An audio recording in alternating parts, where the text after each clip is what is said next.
ಶ್ರೀ ಗುರುಭ್ಯೋ ನಮಃ. ಹರಿ ಓಂ. ನಹಿ ಜ್ಞಾನೇನ ಸದೃಶಂ ಪವಿತ್ರಮಿಹ ವಿದ್ಯತೆ. ಅಂದರೆ ಪ್ರಪಂಚದಲ್ಲಿ ಜ್ಞಾನದಷ್ಟು ತೀವ್ರವಾಗಿ ಪವಿತ್ರಗೊಳಿಸುವಂತಹ ವಸ್ತು ಬೇರೆ ಇಲ್ಲ. ಅಂದರೆ ನಮ್ಮ ಸ್ವಯಂ ಶುದ್ಧೀಕರಣಕ್ಕಾಗಿ ಹೇಳಿದಂಥ ವಾಕ್ಯ. ನಾವು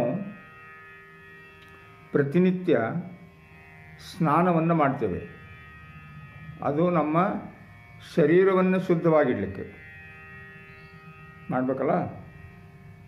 ಆಮೇಲೆ ಇನ್ನು ಶರೀರದ ಜೊತೆಗೆ ನಮಗೆ ದೇವರು ಮನಸ್ಸನ್ನು ಕೊಟ್ಟಿದ್ದಾನೆ. ಮನಸ್ಸನ್ನು ಪರಿಶುದ್ಧವಾಗಿಡಲಿಕ್ಕೆ ಏನು ಮಾಡಬೇಕು? ಧ್ಯಾನ ಮಾಡಬೇಕು. ಸೊ ಧ್ಯಾನ ಮಾಡೋದ್ರಿಂದ ಮನಸ್ಸು ಪರಿಶುದ್ಧವಾಗುತ್ತೆ. ಹಾಗಾದರೆ ಮನಸ್ಸನ್ನು ಪರಿಶುದ್ಧವಾಗಿ ಇಟ್ಕೊಳ್ಳೋದು ಯಾಕೆ ಅಂತಂದರೆ, ಅನೇಕ ಕಾಯಿಲೆಗಳಿಂದ ಮುಕ್ತರಾಗಲಿಕ್ಕೆ. ಶರೀರ ಶುದ್ಧವಾಗಿದ್ದರೆ ಶರೀರಕ್ಕೆ ಸಂಬಂಧಪಟ್ಟಂತಹ ವ್ಯಾಧಿಗಳು ಬರೋಲ್ಲ. ಮನಸ್ಸು ಪರಿಶುದ್ಧವಾದರೆ ಮಾನಸಿಕ ಕಾಯಿಲೆಗಳು, ಸೈಕೋಸೊಮ್ಯಾಟಿಕ್ ಡಿಸಾರ್ಡರ್ಸ್ ಅಂತ ಹೇಳ್ತಾರಲ್ಲ, ಮನಸ್ಸಿನ ಒತ್ತಡದಿಂದ ಬರುವಂಥವು ಎಲ್ಲನೂ ನಿವಾರಣೆ ಆಗುತ್ತೆ. ಹಾಗಾದರೆ ಮನಸ್ಸನ್ನು ಶುದ್ಧಗೊಳಿಸುವಂಥ ವಿಧಾನ ಧ್ಯಾನ, ಮೆಡಿಟೇಷನ್ ಅಂತ ಹೇಳ್ತೇವಲ್ಲ, ಅದನ್ನು ಪ್ರತಿನಿತ್ಯ ನಾವು ಅನುಸಂಧಾನ ಮಾಡಬೇಕು. ಇದನ್ನು ನಿತ್ಯ ಪರಿಪಾಲನೆ ಮಾಡುವುದರಿಂದ ನಮ್ಮ ಆರೋಗ್ಯ, ಮನಃಶಾಂತಿ ಮತ್ತು ಆತ್ಮವಿಶ್ವಾಸ ಇವೆಲ್ಲ ಜಾಸ್ತಿ ಆಗ್ತವೆ.